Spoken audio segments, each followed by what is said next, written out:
Xin chào tất cả các bạn. Hôm nay mình xin phép được chia sẻ kinh nghiệm ủ phân bã đậu để làm sao không có mùi, không có giòi bọ và sử dụng bón cho cây ăn quả hay là cho rau ăn lá ở trên sân thượng đều rất tốt.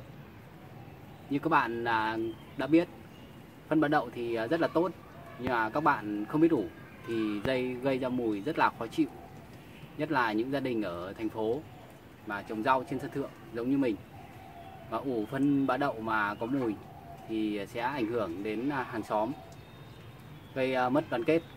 Để hôm nay mình sẽ chia sẻ kinh nghiệm cho các bạn cách ủ phân bã đậu không có mùi, không có giòi bọ và được dùng một cách nhanh nhất, rất tốt cho cây trồng và rau ở trên sân thượng. Mời các bạn cùng xem và tham khảo. Để ủ phân bã đậu, các bạn cần chuẩn bị những nguyên liệu như sau. Đầu tiên đó là bã đậu. Mình mua rất rẻ hoặc có thể xin được ở các cửa hàng làm đậu phụ. Đất khô, mùn dừa. Các bạn không có mùn dừa thì các bạn có thể sử dụng chấu tươi hoặc chấu hun cũng được. Mình thì tiện loại gì thì mình dùng loại ấy thôi, chứ không phải cầu kỳ làm gì cả. Và tiếp theo đó là nấm đối kháng Trichoderma. Không thể thiếu đó là EM dạng bột.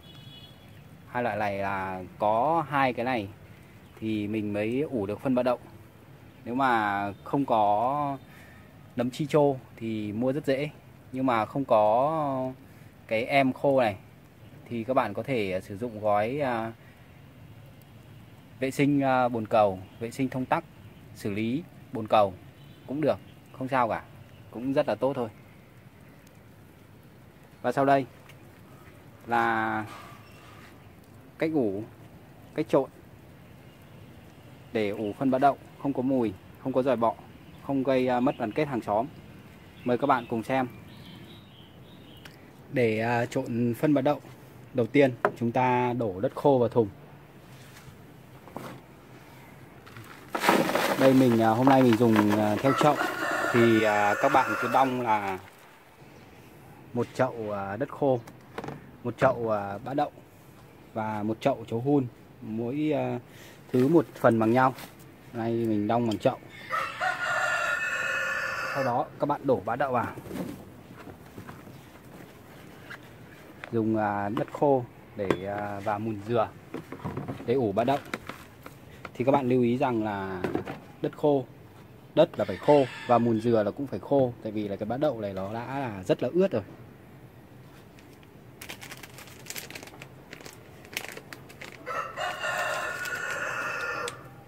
Tiếp theo chúng ta rắc một nấm Trichoderma, một nắm này.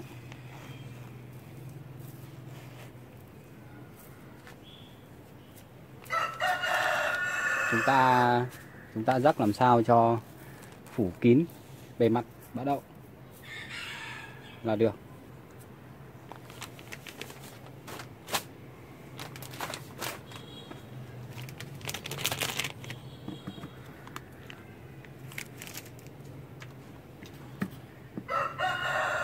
Và một nắm nhỏ EM khô.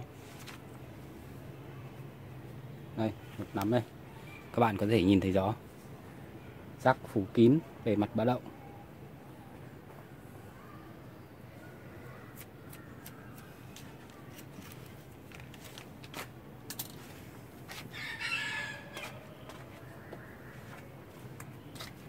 Và cuối cùng chúng ta đổ mùn dừa khô vào.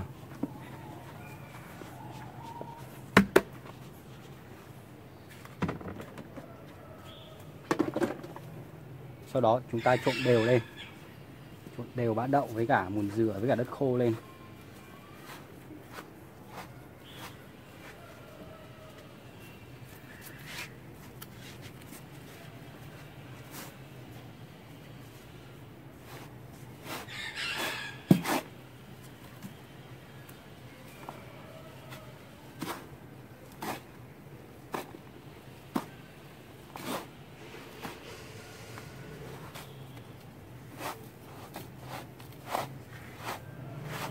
phân bã đậu để trồng rau, trồng hoa hoặc là trồng cây ăn quả, chúng ta bón đều rất là tốt.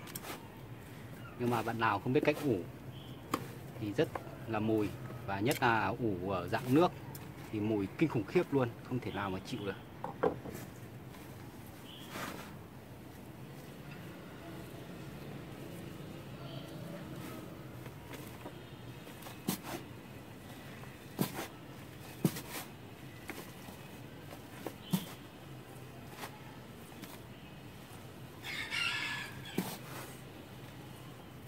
Phân bã đậu mình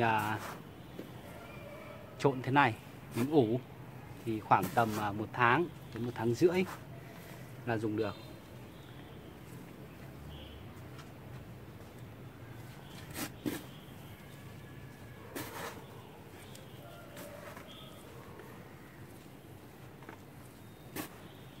Sau khi ủ tầm 1 tháng đến 1 tháng rưỡi thì chúng ta dùng được. Dùng được thì các bạn trộn với đất theo tỷ lệ 1:1.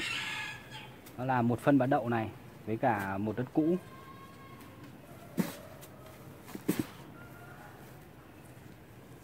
Sẽ rất là tốt.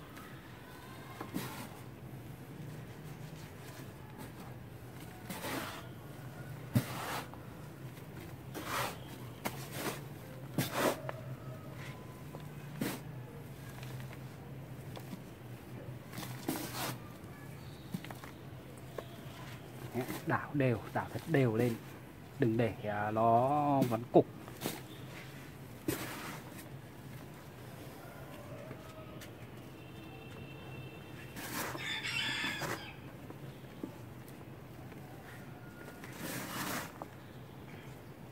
Thế ở dưới vẫn còn.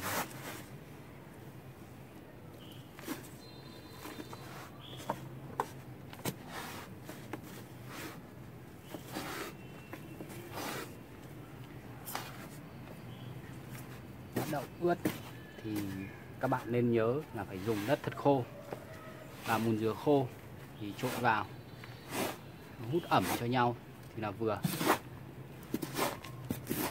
Chứ các bạn là nó ẩm, trộn như thế vào ẩm là vừa, chứ các bạn dùng đất ẩm trộn vào thì nó sẽ thành ẩm quá. Lúc ủ bắt đậu lên men nó cũng có thể nó gây mùi, nên mình dùng là dùng đất khô, khô đét luôn đấy, không có một tí độ ẩm nào luôn.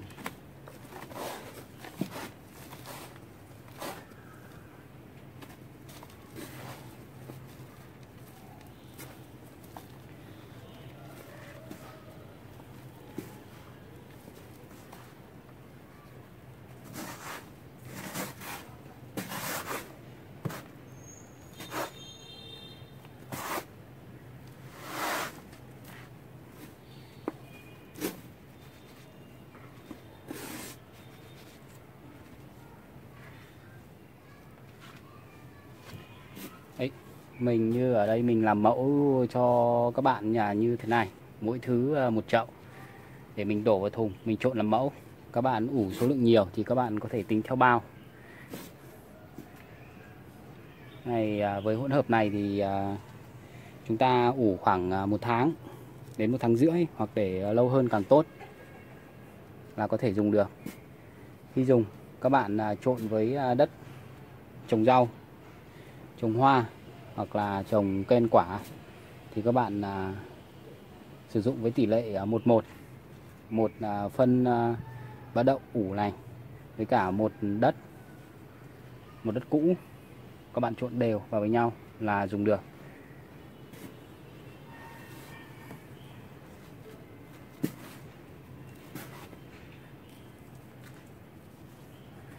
Và sau khi đã trộn đều xong, chúng ta tiến hành đổ vào thùng, chúng ta ủ.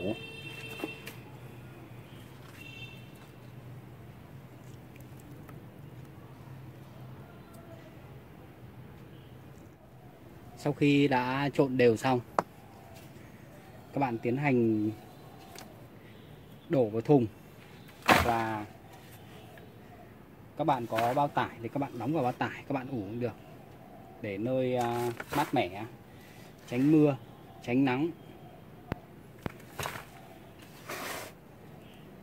Và lúc nãy mình quên mình không nói là như trộn hỗn hợp này để trồng cây, trồng rau, hoặc là như các bạn trồng hoa thì lúc trộn hỗn hợp này để ủ, các bạn cho thêm khoảng 2 lạng lân xanh, bột lân xanh đấy, các bạn cho thêm khoảng 2 lạng bột lân xanh vào. Với tỷ lệ như của mình đây thì cho thêm khoảng 2 lạng bột lân xanh vào, dùng để trồng cây hoa và bón cho các loại hoa thì sẽ rất là tốt.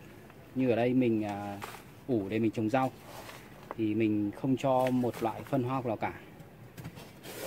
Trồng rau của mình hữu cơ là hoàn toàn hữu cơ.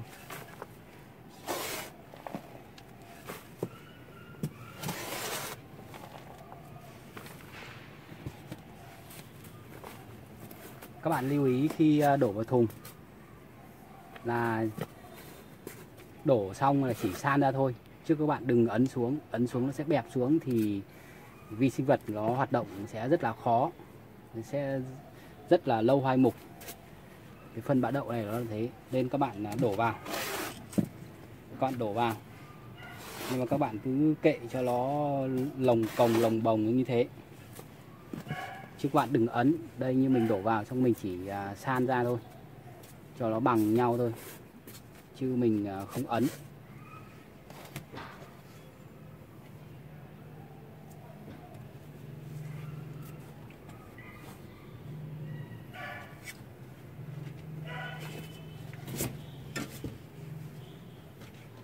Sau khi đã đổ hết phân bã đậu cần ủ vào thùng, các bạn đổ như thế này, gần đầy đến miệng thôi. Và sau đó các bạn phủ một lớp đất khô. Đây, đất khô đây.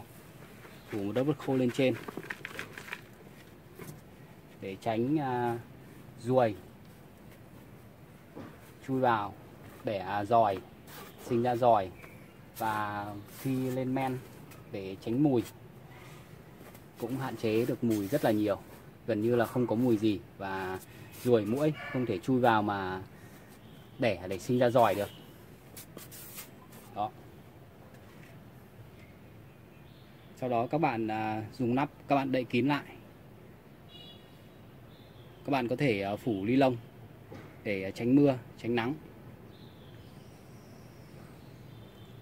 Và như ở đây các bạn có thể thấy mình đã ủ được 6 thùng với công thức trộn và cách trộn cũng như thế. Và trên mặt trên cùng của thùng mình bao giờ mình cũng rải một lớp đất khô để tránh mùi. Và đây là cách ủ bã đậu khô, chứ không phải là ủ nước hoặc là ủ ướt. Bã đậu ủ ướt hoặc ủ nước sẽ mùi rất là khó chịu, không thể nào mà ngửi được, nhất là đối với những gia đình ở thành phố mà trồng rau trên sân thượng giống như mình. Đấy, các bạn có thể thấy rõ, đổ hết đầy vào, xong chúng ta đổ một lớp đất khô lên trên. Đây mình mở ra quay cho các bạn xem. Ở trên mặt trên cùng thùng nào mình cũng phủ một lớp đất khô để tránh mùi. Và một chút nữa mình sẽ lấy nắp thùng mình đậy lại, và mình có thể phủ bạt hoặc phủ ni lông dày để tránh nắng, tránh mưa. Ủ tầm 1 tháng đến 1 tháng rưỡi hoặc lâu hơn càng tốt thì đem ra sử dụng rất là tốt. Và cuối cùng, video clip hướng dẫn và chia sẻ chi tiết cách ủ bã đậu khô với đất, với mùn dừa hoặc cho trấu, không có mùi, không có giòi bọ của mình đến đây xin phép được kết thúc. Các bạn có chỗ nào không hiểu thì xin để lại bình luận ở dưới video, hoặc liên hệ thẳng qua Facebook với mình sẽ trả lời đầy đủ và chi tiết hơn. Xin chào các bạn, cảm ơn các bạn đã theo dõi video.